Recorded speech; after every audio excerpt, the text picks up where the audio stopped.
Welcome back to our YouTube channel আৰু আজি আমি শ্ৰেয়াৰ লগত কি কৰিলোঁ সেয়া আপোনালোকৰ লগত শ্বেয়াৰ কৰিবলৈ ওলাইছোঁ। এয়া শ্ৰেয়া হাতত ছাতি লৈ দোকানলৈ যাবলৈ বুলি ওলালে। দোকানৰ পৰা আনিলে লিচি জুচ আৰু চিপছ। পুৱাই এই খুৰাজন আহিল টিভি কভাৰ, ডাইনিং কভাৰ আৰু বিভিন্ন কিবা কিবি বেচিবলৈ। তেওঁৰ পৰা মায়ে ল'লে এখন টেবিল কভাৰ আৰু এখন টিভি কভাৰ। লগত ওলাব বুলি খুৰাজনীও ধুনীয়াকৈ হাঁহি এটা মাৰি দিলে। শ্ৰেয়াই গোটেই দিনটো যে ইমানেই দুষ্টামি কৰি থাকে।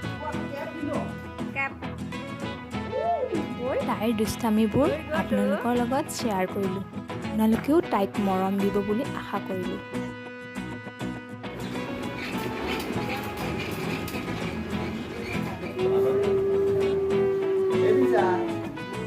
কি যে গৰম আজি। ওচৰৰে আইতা এজনী ঘৰৰ পৰা ৰবাব টেঙা আনিবলৈ গ'লোঁ। আইতাজনী ঘৰৰ ফুলৰ বাগিচাখন দেখি ইমানেই ধুনীয়া লাগে যে দেখিলেই মৰম লাগি যায়। ফুলবোৰ দেখি ইমানেই মৰম লাগিছে যে মই ৰ'বই নোৱাৰিলোঁ, এপাহ ছিঙিয়ে ল'লোঁ। আইতাৰ লগত আহি মই ৰবাব টেঙাৰ গছৰ তল পালোহি। পাৰিবলৈ চেষ্টা কৰিছোঁ, কিন্তু ৰবাব টেঙাটোৰ মোৰ লগত যেন যাবই মন নাই। অৱশেষত যেনে তেনে পাৰিলোঁ আৰু।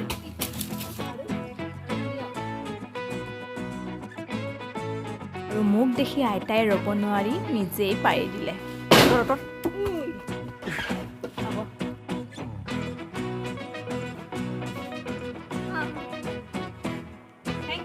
Bye bye Tata.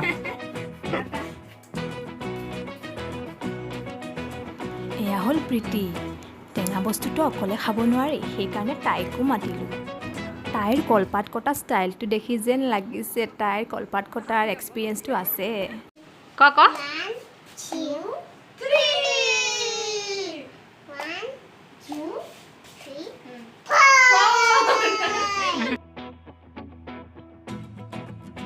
আৰু প্ৰীতিয়ে টেঙাবোৰ কটা লাহে লাহে ষ্টাৰ্ট কৰিয়ে দিলে। ক'বলৈ পাহৰিছিলোঁৱেই, খুৰীকো মাতিছিলোঁ আমাৰ লগত টেঙা খাবলৈ বুলি।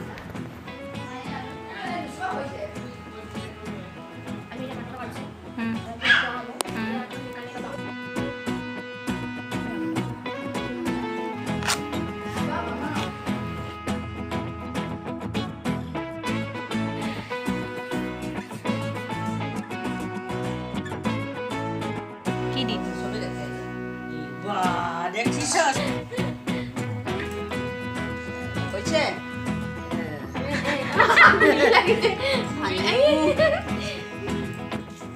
টেঙাৰ লগত জলকীয়া নিমখ নহ'লে হ'ব জানো? গতিকে সকলোবোৰ মিক্স কৰাত ব্যস্ত আমাৰ প্ৰীতি। মিক্স কৰা দেখি মোৰ কিন্তু জিভাৰ পানী পৰিলেই। আপোনালোকৰো পৰিছে নিশ্চয়। পিছে বেয়া নাপাব, আপোনালোকক দিব নোৱাৰিলোঁ। ফাইনেলি খাবৰ সময় আহি গ'ল। টেঙা আৰু কলপাতত আহা কি যে মজা, সোৱাদেই বেলেগ।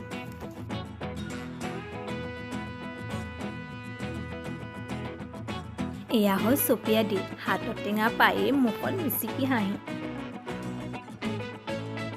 প্ৰীতি ব্যস্ত টেঙাবোৰ বিলোৱাত আৰু টেঙাবোৰ পায়েই সকলোৱে সোৱাদ ল'বলৈ আৰম্ভই কৰিলে। ব্লগটো আজিলৈ ইমানতে সামৰিছোঁ। নতুন এটা ভিডিঅ'ত আকৌ লগ পাম। Till then Tata, bye bye.